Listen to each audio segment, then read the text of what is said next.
Why I changed. I went to prison. I had a very hideous life, a life of crime, a life of disobedience to my parents, a life of disobedience to Allah. But we were all practicing in a sense where we used to pray and that was it. Yeah. But when I went to prison, prison wasn't a wake-up call. My wake-up call was what happened in prison.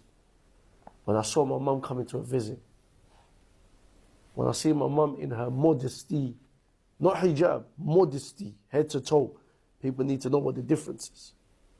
When my mother came in her modesty from head to toe, and I see her being searched, I said, no, I can't let my mother go through this.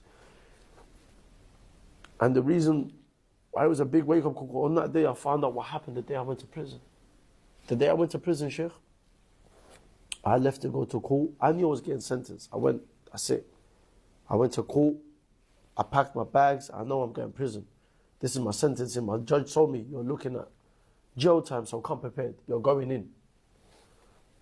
Packed my bags. My two little brothers came with me.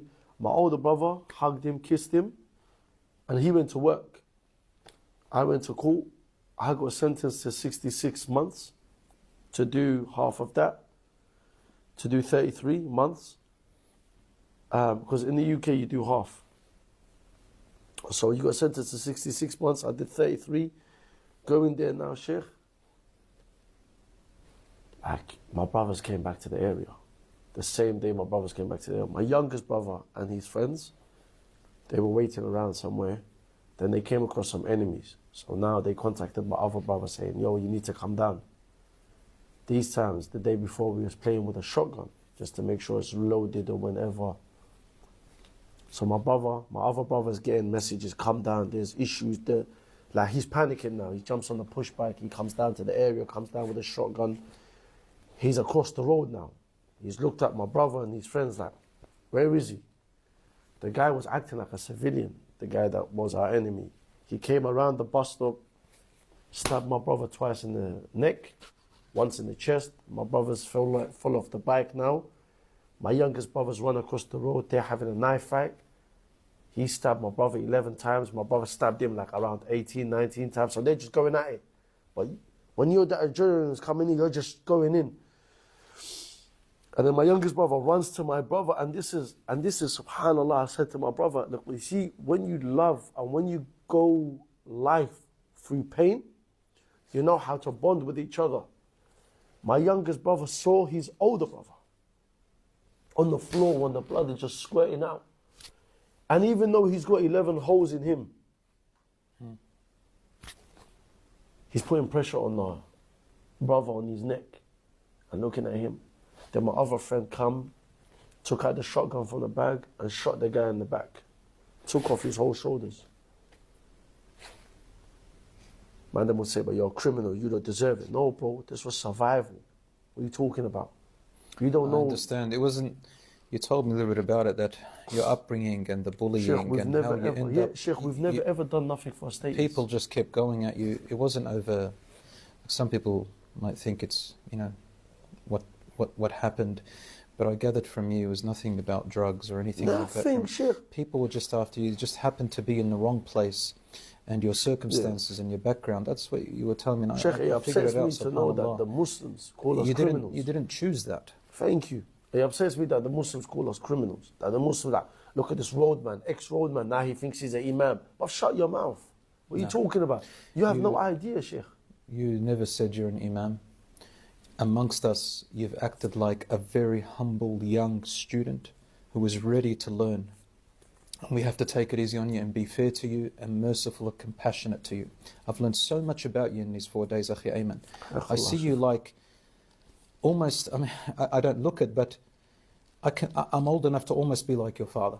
100. And I see you like a nephew that is ready to be guided, and I think we need to invest in you. And we need to help you and empower you and nurture you.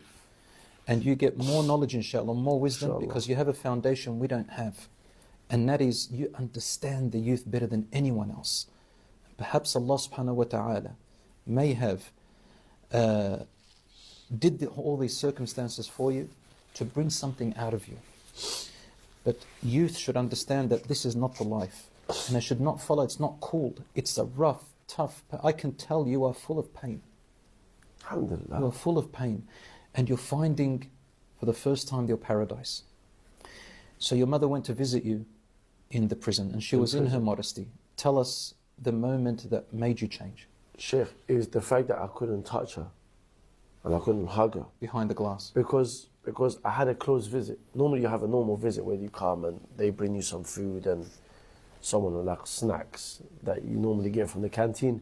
But because I was on close visit, due to being a violent prisoner, I wasn't allowed to associate with the rest of the prisoners that were on visit. I had to have my own room. And in that room there's a big glass from side to side, and I couldn't even smell her. And then it was difficult for me. No. And I wanted that comfort for my mum. And then finding out that it's taken her 3 hours to come to me and 3 hours to go back. Why am I going to let my mother now? She's come to see her son, and bear in mind, Sheikh, my brother's caught that case on the same day I went to prison. So my mother saw 3 of her kids out of 4 in prison, all at the same time. How did that make you feel? Oh, Sheikh, it crumbled me. That's what made me change, and I made the oath to myself. Astaghfirullah. I myself made the oath to Allah, and I made the oath to my mother. I said, I'm never going to go back to the sick and twisted ways that I was.